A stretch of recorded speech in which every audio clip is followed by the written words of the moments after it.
Bonjour à tous, bienvenue dans Bonjour chez vous. Aujourd'hui, on parle de 5 lettres, 5 petites lettres, mais qui font toute la différence, qui changent tout. M-E-R-C-I, autrement dit merci. Bonjour les filles. Hello Yveline. Merci d'être là. Merci à Nadine surtout pour sa présence sur ce plateau. C'est vrai, on est reconnaissants, Nadine, avec nous en pleine forme en plus aujourd'hui. Oui, avec des fous rires avant émission, pendant émission. Encore un peu présent. Il arrive des aventures à Nadine, si vous saviez. Des aventures palpitantes. Aujourd'hui, on parle de la reconnaissance. Alors, je sais que ça ne fait pas partie des grands thèmes à clic, comme on peut le dire, mais super important. La reconnaissance, ça change beaucoup de choses, ça change la dynamique et ça change même notre façon de vivre et ça peut même avoir un impact sur notre foi. Donc oui, c'est très, très spirituel, la reconnaissance. Et on va commencer tout de suite. Ah, tu veux nous parler de la rubrique culture immédiate que tu vas faire tout à l'heure, Nadine? D'accord. Vas-y, parle-nous. Porte ouverte, 70 ans cette année, 2025, c'est l'année des 70 ans de Porte ouverte. Et pendant toute l'année, ils ont fait plusieurs grands événements. Et je parlais du week-end annuel qui arrive bientôt à la fin octobre. Super, un ministère qu'on aime beaucoup, qu'on soutient régulièrement. C'est pour ça qu'on prend le temps de vous partager un petit peu ce qu'ils font. Vous le savez, Portes Ouvertes, c'est le ministère des chrétiens persécutés qui soutient les chrétiens persécutés. Alors voilà, on va commencer tout de suite cette émission avec notre pensée du jour.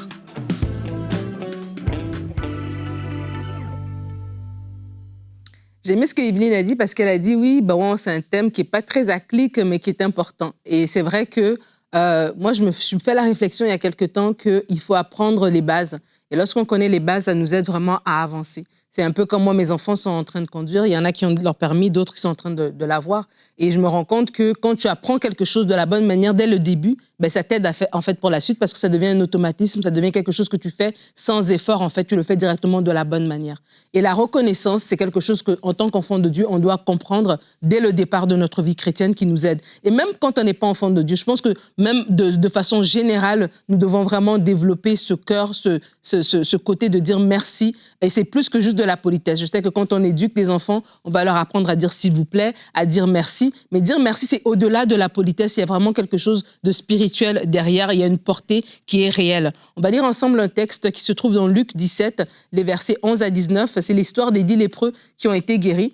Jésus se rendait à Jérusalem, passa entre la Samarie et la Galilée. Comme il entra dans un village, 10 lépreux vinrent à sa rencontre. Se tenant à distance, ils élevèrent la voix et dirent « Jésus, Maître, aie pitié de nous ».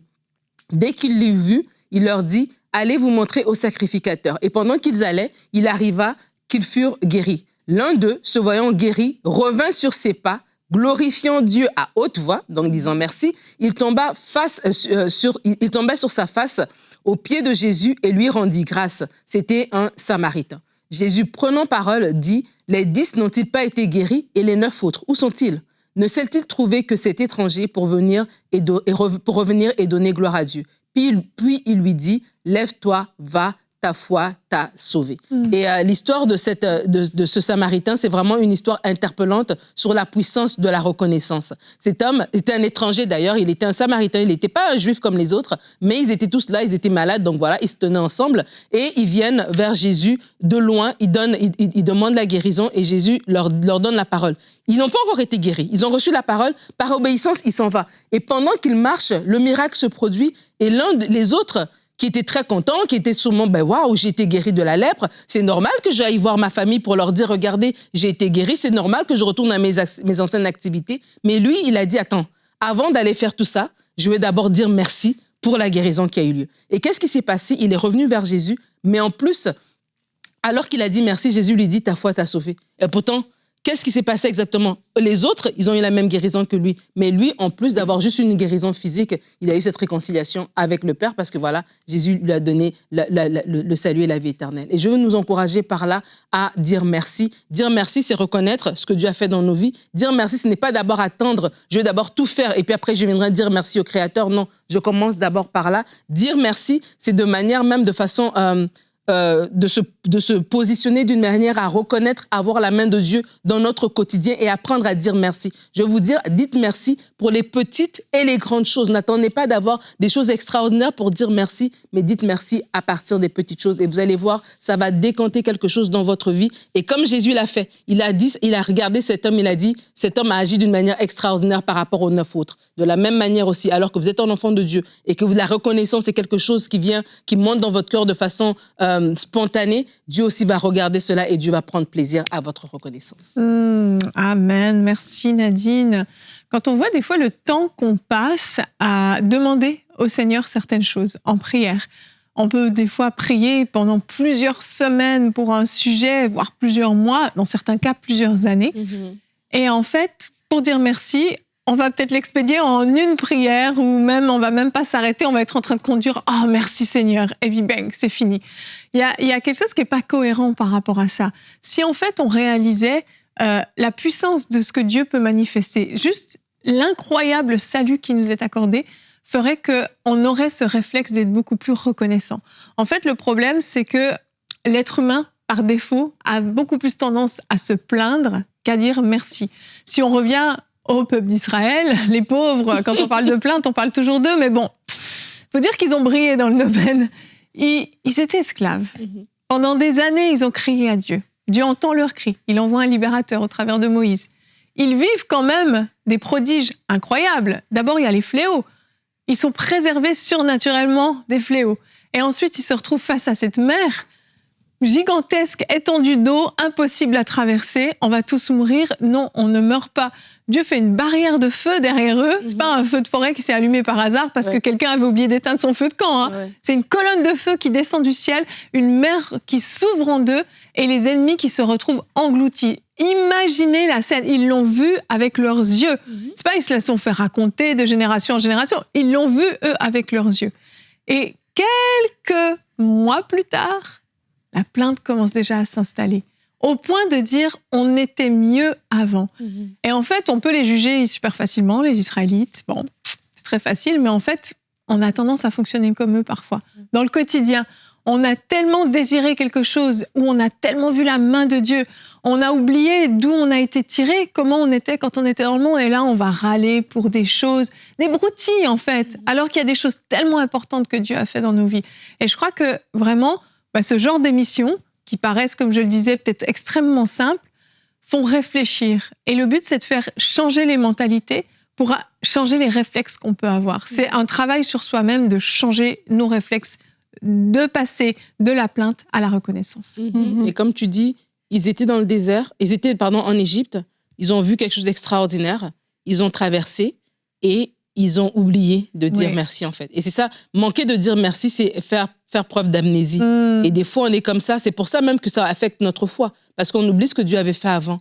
On arrive devant un nouveau défi et le défi a l'air nouveau, comme si on n'avait jamais vu Dieu à l'œuvre. Et ce défi a l'air gigantesque. Mais lorsqu'on prend le temps de dire merci pour toutes les victoires que nous accumulons sur le chemin, ça veut dire que même nous-mêmes aussi, notre regard est toujours renouvelé par rapport à ce que Dieu fait. Mon âme bénit l'Éternel et n'oublie aucun de ses bienfaits. C'est pas mon âme, rappelle-toi des grands bienfaits, des carrefours dans lesquels Dieu a fait des grandes choses, mais aucun. Donc les petits, entre guillemets, bienfaits, c'est pas des petits bienfaits, en fait, c'est Dieu qui agit. Et je crois qu'on peut dire que oui, merci, le mot qui change tout, mais le contraire aussi, le manque de reconnaissance aussi change tout. Parce que plus qu'on va se plaindre, mais plus qu'on va voir, que c'est difficile, plus qu'on va voir des impossibilités, et plus que c'est comme la plainte est comme un aimant qui va juste ouvrir encore plus de portes pour plus de difficultés dans notre vie. Et merci, c'est comme, entre guillemets, un aimant aussi qui va amener encore plus la main de Dieu dans notre vie, en fait. Lorsque Jésus est devant cette multiplication, ces gens, il veut multiplier les pains, il rend grâce. Et alors qu'il rend grâce, il y a la multiplication qui arrive. Alors. Mais si c'était nous, là, il y a 5 pains, il y a 2 poissons, il y a 5 000 personnes, il n'y aura jamais de temps, Mais juste cette action-là a créé quelque chose. Et je crois que Jésus est notre modèle par excellence. Il nous apprend aussi que par l'action de la reconnaissance, on dit à Dieu, je sais que tu peux le faire. Tu es puissant, tu es capable de le faire. Et je te dis déjà merci d'avance pour ce que tu vas opérer, en fait. Amen. Moi, je pense aussi qu'on n'est pas obligé de tout verbaliser. Parce que oui, dans le cœur, il va y avoir peut-être la frustration. Il y a quelque chose qui va se lever dans ton cœur, mais tu n'es pas obligé de tout verbaliser. Et aussi, il faut apprendre à dealer avec la personne qui t'a appelé, avec Dieu d'abord. Parce que c'est à lui qu'on rend des comptes. Si on veut être reconnaissant, mais c'est parce que Dieu nous le demande aussi d'être reconnaissant. Oui. C'est pas juste pour être gentil comme dans le monde on l'est. Donc c'est à Dieu qu'on rend les comptes. Et si on apprend à verbaliser d'abord à Dieu, avant de verbaliser à des personnes, etc., moi je pense que ça va changer beaucoup notre façon de voir au niveau de la plainte. Si quelque chose te dérange vraiment et que tu apprends à le communiquer à Dieu, tu n'auras pas forcément besoin de le communiquer aux hommes. Mais sauf que quand on communique à Dieu, ben Dieu, il va changer notre perspective. Quand on est en mode respect, quand on est en mode abandon, le Seigneur va changer notre perspective. Même quand je regarde les histoires dans la Bible comme les histoires du peuple d'Israël, moi, je pense que s'ils sont vraiment venus vers le Seigneur et dire « Seigneur, mais là, les eaux sont amères. Tu vois, moi, je crois que le Seigneur a une réponse pour eux. C'est juste qu'on ne le dit pas, mais on est juste en train de « Ah, mais sa mère, c'était mieux derrière, c'était ceci, c'était cela, etc. » C'est ça la plainte, en fait. Et pourtant, les questions peuvent se poser, mais au lieu de le verbaliser de cette manière-là, mais tu choisis de le verbaliser correctement. Donc moi, je pense que c'est à ce niveau-là, parfois, qu'on loupe le coche, parce que tout sort tout de suite. Mais quand tu vas apprendre à parler à Dieu, déjà, des choses qui te dérangent, tu vas voir que même s'il faut adresser ça, tu vas voir que ton discours sera différent. Mais si tu n'as pas pris le temps de le faire, mais tu vas voir que ta chair va aussi beaucoup s'exprimer à ce moment-là. Et la chair, elle aime se plaindre. La chair en demande toujours plus. La chair ne regarde pas ce qui s'est fait hier. La chair, elle veut juste le plus du lendemain. Tu vois, donc moi, je pense que on n'est pas obligé de tout dire. Et si on parle d'abord à Dieu, le Seigneur, il va aussi nous aider à adresser les choses d'une certaine manière. Effectivement. Et d'ailleurs, il y a peut-être, je ne sais pas, 3 semaines, 2 semaines, 3 semaines, on a fait une semaine entière sur la chair. On avait parlé de la plainte. Et je pense que ça fait une bonne petite piqûre de rappel pour ceux qui s'étaient peut-être relâchés. Parce que, oui, ce sont les œuvres de la chair, clairement, la plainte. Parce que la plainte, en fait, ne produit rien. C'est pas, comme tu le dis, c'est pas le fait de demander quelque chose à Dieu, le problème. Même s'il a déjà fait beaucoup et tu viens demander encore, c'est pas grave en tant que tel. Le problème, c'est vraiment cette attitude de cœur. La plainte ne construit pas. La plainte n'apporte rien. C'est juste déverser une frustration dans le vide. Et souvent, qu'est-ce qui se passe avec la plainte? C'est que elle déforme les choses, elle exagère les choses. Il y a des toujours et des jamais qui arrivent, au point où, tout à coup, les concombres en Égypte étaient extraordinaires. Mais je suis à peu près sûre que quand ils étaient en Égypte, les concombres leur sortaient par le nez parce que c'est peut-être que la seule chose qu'ils avaient à manger, quand bien même ils en avaient.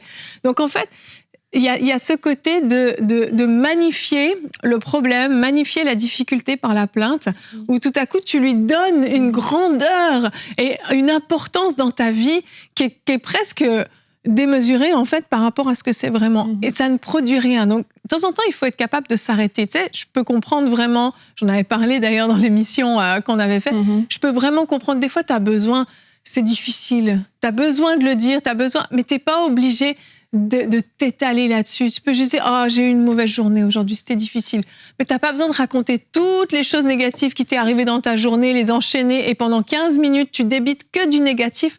C'est tellement saturé de négativisme dans l'atmosphère qu'après, tu n'as plus envie de dialoguer avec la personne. C'est saturé de négativisme. Oui. C'est ça. Mais c'est ça que Aurélie est en train de dire, même par rapport au fait de verbaliser. Je crois qu'on l'a dit au début d'émission, c'est quand même une émission si pratique. Ouais. Et dans le relationnel, être quelqu'un qui se plaint tout le temps, c'est désagréable. Ben oui. Être quelqu'un qui ne sait pas dire merci, c'est désagréable. Et ça, c'est des fois aussi dans nos relations, le merci change tout. Vraiment. Le merci change tout dans nos relations, même si tu es dans une relation avec quelqu'un qui, entre guillemets, te doit. Tu vois, tu sais, je veux dire, tu es dans ton couple. Voilà, ton mari, il doit s'occuper de toi, ta femme, elle doit s'occuper de toi. Tu dois t'occuper de tes enfants. Mais t'aimes bien que tes enfants te disent merci. Mais oui. Tu dois t'occuper de ton mari, mais t'aimerais qu'ils te disent merci et vice-versa. Et vraiment, aussi, de se dire, ben oui, le merci change tout. Oui, dans ma relation verticale avec Dieu, mais ça change tout aussi dans ma relation horizontale avec mon prochain, au niveau du travail, au niveau des relations. Et tu parles de la plainte. La plainte, contrairement au merci, va aussi venir changer tout, mais dans le négatif, dans le mauvais sens. Parce que si je me plains continuellement de mon mari, de mes enfants, ben, j'aurai des occasions de me plaindre. Oui. C'est comme tu commences par une affaire et là, tout d'un coup, il y a autre chose, il y a autre chose, il y a autre chose et ça vient encore plomber votre atmosphère. Et je disais, des fois, il y a des choses c'est juste parce qu'on ne les sait pas. On ne sait pas les faire. On a minimisé leur portée. On est en train de faire, peut-être tu es là, t'es dans ton couple, et tu es en train de prier, Seigneur, viens intervenir dans ma maison, et tu penses que ça prend une voix qui descend du ciel, alors que ça prend que toi, tout simplement, tu commences à dire merci. Tu commences à dire merci à l'autre, donc ça veut dire que tu es agréable dans ton quotidien, mais tu commences aussi à dire merci Seigneur pour la vie que j'ai. Et parce que tu vas commencer à rendre des actions de grâce pour ce que Dieu te donne, tu vas voir que tout d'un coup, toi-même, tes yeux vont s'ouvrir sur certaines choses qui l'ennemi voulait te faire voir comme si c'était des choses mauvaises, comme si c'était des défis, et tout d'un coup, tu les vois dans un autre angle parce que toi-même, tu es dans une posture d'action de grâce et non une posture de plainte. Et vraiment, c'est quelque chose de très important. Des fois, au travail, il y a des personnes... Vous avez manqué des opportunités d'aller plus loin au travail parce que vous êtes reconnu comme quelqu'un de négatif. Oui. Et peut-être que vous avez manifesté, on a dit tout à l'heure, vous avez dit quelque chose qui était légitime. Peut-être qu'il y avait vraiment un vrai problème, mais parce que vous l'avez dit et l'avez dit d'une manière négative et tout ça, machin, inapproprié et tout. Et là, vous avez eu l'étiquette, c'est lui qui se plaint tout le temps et nanana. Et là, les opportunités viennent, on vous passe à côté, alors que vous êtes aussi... vous aviez les capacités de pouvoir faire ce poste-là. Donc vraiment, c'est pour nous dire, le merci, c'est pas juste gentil, en mode même avec le Seigneur, mais même dans nos relations. Beaucoup de choses seraient beaucoup plus simples si on développait juste un cœur qui est reconnaissant. Tout à fait. Et moi, je pense que tout s'apprend, tu vois, parce que en fonction des contextes dans lesquels différentes personnes viennent, il y a des choses qui ne sont pas évidentes pour certaines personnes. Et c'est des choses que ça s'apprend aussi quand on grandit avec le Seigneur. Tu vois, il y a des choses qui deviennent aussi des évidences. Peut-être la reconnaissance, ça faisait pas partie de ta vie avant, mais tu vas grandir avec le Seigneur. Peut-être, je sais pas, tu vas peut-être lire l'histoire de Paul et Silas en prison qui ont chanté des louanges et tout. Et puis là, ça va allumer quelque chose. Et moi, je pense qu'on doit être dans cette attitude-là de se dire, j'apprends. Et moi, je suis convaincue que lorsque le Seigneur, il nous voit, il nous connaît. Le Seigneur sait d'où tu viens. Le Seigneur sait les choses qui ont été plantées en toi et les choses qui n'ont pas été plantées en toi. Le Seigneur, il le sait, il le comprend. Les choses même qu'on ne verra peut-être pas, peut-être dans le milieu professionnel, comme elle a pris l'exemple, le Seigneur, il le sait. Et lorsque tu grandis avec le Seigneur, il va te montrer certaines choses. Il va t'ouvrir les yeux, en fait. Et quand le Seigneur t'ouvre les yeux, mais tu dois comme t'humilier, t'incliner et dire à Dieu, mais je ne le voyais pas avant. Mais maintenant, je vais le voir. Oui. Tu vois, beaucoup de personnes, je pense que dans la semaine de la chair, justement, j'en avais parlé de quelqu'un qui m'a dit un jour, mais toi, t'es une râleuse. Oui, t'en avais parlé. Et moi, j'étais comme, quoi? De quoi tu parles? Tu vois, c'est que je l'ai jamais vu. Oui. Mais dès l'instant où on le dit, ben là, c'est comme, mais c'est vrai. Tu vois, là, j'étais en train de râler. Là, tu vois. Mais sauf que en Europe où j'étais, c'est une culture, tu vois, de le faire. Ça veut dire que là-bas, on ne m'aurait jamais reproché. Mais il suffit que je change de continent, on me le reproche, tu vois. Donc, il y a des choses qui sont comme ça. Et c'est bien d'avoir cette ouverture, de se dire, OK, qu'est-ce qui se passe? Qu'est-ce qu'on me dit? Qu'est-ce qu'il y a dans cet environnement? Qu'est-ce que je peux prendre? Qu'est-ce que je peux améliorer? Et la reconnaissance, mais si ça fait partie de ces choses-là, il faut pouvoir l'améliorer. Il faut accepter d'ouvrir nos oreilles pour entendre ces choses-là. Mais il faut aussi que les gens de l'entourage puissent oser le dire. Tu vois, là, je prends ça d'un autre angle. Mais il faut aussi que les gens puissent oser le dire parce que parfois, on te regarde, on ne te dit rien. Mais sauf que toi, tu ne le sais pas. Oui. Et sauf que les gens autour de toi le pensent, mais tu ne le sais pas. Donc, et tu grandis pas. Ça t'empêche de grandir. C'est ça. Non, c'est sûr. C'est sûr. Je pense qu'il faut s'aider par rapport à ça parce que c'est vrai que ça peut être même une éducation qu'on a eue ou autre. Donc, il faut être capable de se le dire. Et je vais switcher un tout petit peu de direction parce que on l'a dit, c'est spirituel aussi. Merci. Ces 5 lettres sont très, très spirituelles. Le psaume 100 au verset 4 nous dit, par exemple, parce qu'il y en a beaucoup d'autres, « Entrez dans ses portes avec reconnaissance, dans ses parvis avec des chants de louange. Célébrez-le, bénissez son nom, car l'Éternel est bon. Sa bonté dure éternellement et sa fidélité de génération en génération. » Qu'est-ce qu'on est en train de faire là? On est en train de dire merci au Seigneur, de dire merci pour qui il est, pour ce qu'il a fait. Et vraiment, c'est spirituel. le fait de faire cet exercice et de prendre des temps d'action de grâce simplement, de se souvenir de ce que Dieu a fait, un peu comme tu le disais tout à l'heure Nadine, c'est spirituel, ça vient activer la foi, ça vient te rappeler de la grandeur de Dieu, te rappeler combien il peut faire des choses incroyables, combien tu étais dans des situations qui semblaient perdues et il est intervenu de manière surnaturelle. Et en fait, ta foi commence à se nourrir avec des merci. Si tu alimentes ta foi juste avec des plaintes, faut pas t'attendre à ce que ta foi soit solide. Les actions de grâce, c'est une nourriture extraordinaire pour la foi. Et je crois vraiment que si on arrivait à changer notre regard, c'est pas juste une histoire, comme tu le disais un peu au début dans ta pensée, de politesse, de dire merci, de valeur, enseigner aux enfants. Oui, bien sûr, il y a tout ça. Mais au-delà de ça, le fait de comprendre que c'est spirituel et que ta foi a besoin de se nourrir de ces actions de grâce où tu prends le temps de te souvenir de qui est Dieu, de tout ce qu'il fait, de tout ce qu'il accomplit, de sa grandeur, de là où tu étais avant, qui te sauve, de comment il est intervenu dans telle situation, même vis-à-vis de tes frères et de tes sœurs. T'as prié pour sœur un tel et elle a vécu sa percée, elle n'arrivait pas à avoir d'enfants, elle a pu avoir d'enfants, mais rends grâce à Dieu pour ça. Prends le temps de contempler en fait la grandeur de Dieu et ce qu'il a accompli.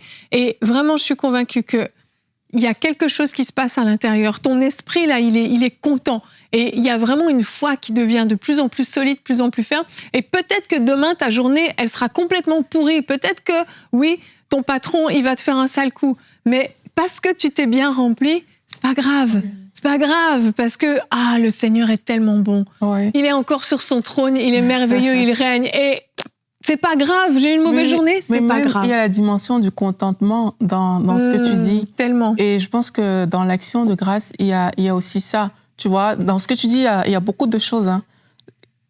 Il y a des cas comme ça dans la parole de Dieu où juste louer le Seigneur, bénir le Seigneur a débloqué des situations complexes. Ouais. On parlait de Paul et Silas tout à l'heure, les murs de Jéricho. Oui, ça a vraiment débloqué des situations très complexes. Mais il y a aussi le côté contentement, tu vois, de savoir que quel que soit ce qui peut arriver, il y a toujours un bienfait que Dieu a fait. Et il faut... Moi, parfois, je fais cet exercice-là, pas tout le temps, parce que parfois, j'arrive pas, mais parfois, je fais cet exercice-là dans cette situation, qu'est-ce qui est bon? Tu vois, qu'est-ce qui ressort de bon? Parce que quand tu es dans une situation, oui, il y a des choses négatives que tu vas souvent voir en gros, large, tu vois. Mais qu'est-ce qui est bon, en fait? Et quand tu réussis, même si c'est une chose que tu réussis à avoir, mais tu vas voir qu'il y a toujours matière à rendre des actions de grâce à Dieu. Juste te dire à Dieu, Seigneur, merci pour la vie. Merci parce que je suis en santé. Il y a beaucoup de personnes qui auraient aimé être en santé aujourd'hui, mais qui ne le sont pas. Amen. Et tu as permis que je sois en santé. Mais tu vas voir que ça change ton regard. Et si tu envisages la prière comme ça, tu vas voir que tu vas beaucoup vivre dans le contentement. Le merci, là, tu vas voir que tu peux le dire pour tout et dans n'importe quelle situation. La situation peut te sembler terrible, mais tu vas voir qu'il y a quelque chose que le Seigneur a fait et ça va te donner une espérance. Donc là, si tu parlais du côté spirituel, ça va te donner une espérance. Tu vois, ça va te montrer que, OK, aujourd'hui, peut-être tout n'est pas rose et tout, mais il y a une espérance. Il y a quelque chose que le Seigneur va faire. Le Seigneur n'a jamais abandonné personne. Juste ça. Merci parce que quand je lis la Bible, tu n'as jamais abandonné personne. Tu as toujours été présent. Tu vois, et ça va nourrir l'espérance et ta façon de voir la vie va vraiment changer. Amen. Alors, petit défi, avant de passer à la rubrique culture et médias, petit défi, je vous lance le défi, 21 jours sans aucune plainte. Là. Ouh, je sais, c'est dur. Attends, je me plains déjà, là, tout de suite. Je me le lance avec vous, les filles. Pourquoi 21 jours? Tu trouves pas que c'est 21 jours, parce que c'est connu que ça crée une nouvelle habitude. Parce alors que moi, je vous surveille toutes les deux. Non, c'est avec nous, les filles. Check. Ouais, tu me fais peur. Je ne sais pas si je vais regretter ce geste ou pas. On va être les gardiennes les unes des autres. 21 jours sans plainte. On vous lance le défi. Vous nous partagerez dans les commentaires comment ça s'est passé et on va se réjouir avec vous. Allez, on passe une émission dans 21 jours pour faire un bilan. T'as raison. Dans 21 jours, on se retrouve. Je vous laisserai faire cette émission. Allez, on passe à la rubrique culture et médias.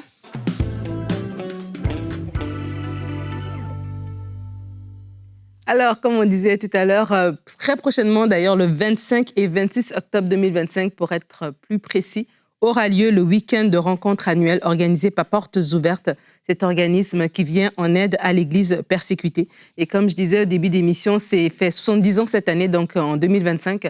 Ils ont totalisé 70 ans de ministère. Et tout au long de l'année, il y a plusieurs événements qui ont été faits. On en a parlé dans différentes émissions. Et on aimerait vous inviter à vous connecter à ce week-end de rencontre annuelle qui aura lieu, comme j'ai dit, le 25 et 26 octobre à Damaris-les-Lys. Et donc, au programme, il y aura des témoignages, il y aura des orateurs venus de différents continents, il y aura des temps de louanges et de prières, il y aura un programme spécial pour les enfants de 7 à 14 ans le samedi et le dimanche, des stands et des animations pour découvrir comment s'engager et avec des moments conviviaux. C'est vraiment un temps de rencontre pour les chrétiens, pour voir les chrétiens de l'Église persécutée, pour être édifiés par leurs témoignages, pour voir leur quotidien et prier ensemble. Il y a une femme de Dieu que j'aime bien qui s'appelle Christine Kane et un jour, dans une prédication, elle racontait qu'elle était allée en Inde et alors qu'elle était allée faire le ministère à cet endroit-là, elle a trouvé ces chrétiens qui étaient persécutés et elle a dit, en fait, leur foi est tellement plus grande que la mienne. Elle dit, j'étais allée pour faire le ministère auprès d'eux et c'est eux qui ont fait du ministère auprès de moi parce que franchement, de dire, OK, nous, on a la liberté de louer de Dieu, on a la liberté de prier, on a la liberté d'évangéliser et on ne jouit même pas tant que ça. On ne dit même pas merci pour cette liberté. Et il y a des gens pour qui ils sont au risque de leur vie, en fait, qui suivent le Seigneur et ils sont reconnaissants à chaque jour que Dieu fait. Ils sont reconnaissants même d'être sauvés alors qu'ils sont persécutés à cause de ça. Ils sont rejetés par leur famille, mais ils sont tellement reconnaissants au Seigneur. Et vraiment, c'est un enseignement, juste la foi de ces chrétiens persécutés. Et on vous invite vraiment à pouvoir partager l'événement, mais aussi à pouvoir y participer. Et j'en profite aussi pour dire que le dimanche 9 novembre, ce sera le dimanche de l'Église persécutée. Et encore une fois, si vous allez sur portesouvertes.fr, vous allez voir toute l'info. Là, pour l'événement du week-end, c'est rencontre.portesouvertes.fr. Mais de manière générale, en allant sur ce site, vous allez voir tous les événements en fait, qui sont organisés tout au long de l'année. Et le dimanche de l'Église persécutée, c'est quelque chose que vous pouvez faire en Église, chez vous. Donc, vous n'avez pas besoin de vous déplacer en France pour l'événement. Il y a toute une organisation qu'on prend le temps tout simplement de prier pour nos frères et sœurs parce que ce sont nos frères et sœurs dans le Seigneur et nous intéressent aussi à l'Église persécutée. Donc vraiment, on vous encourage, comme à chaque fois, à vous intéresser à ce ministère, à vous intéresser surtout au sort de nos frères et sœurs, à prier pour eux, à participer, à aider aussi financièrement quand c'est possible. Portesouvertes.fr, vous allez avoir toute l'information et le week-end annuel aura lieu le 25 et le 26 octobre 2025. Merci beaucoup Nadine. Tu vois, je suis reconnaissante. Merci. Je suis reconnaissante de ta reconnaissance. Oh, merci. OK. C'est beau. Rendez-vous dans 21 jours. Notez-le dans vos agendas. Dans 21 jours, je reprends ces dames-là et on va faire un petit bilan de comment ça s'est passé. Alors, verrouillons nos bouches, on en est capable par la grâce de Dieu. Amen. Soyons remplis du Saint-Esprit et la plainte n'aura pas envie de s'installer en nous. Allez, que Dieu vous bénisse. Bon week-end.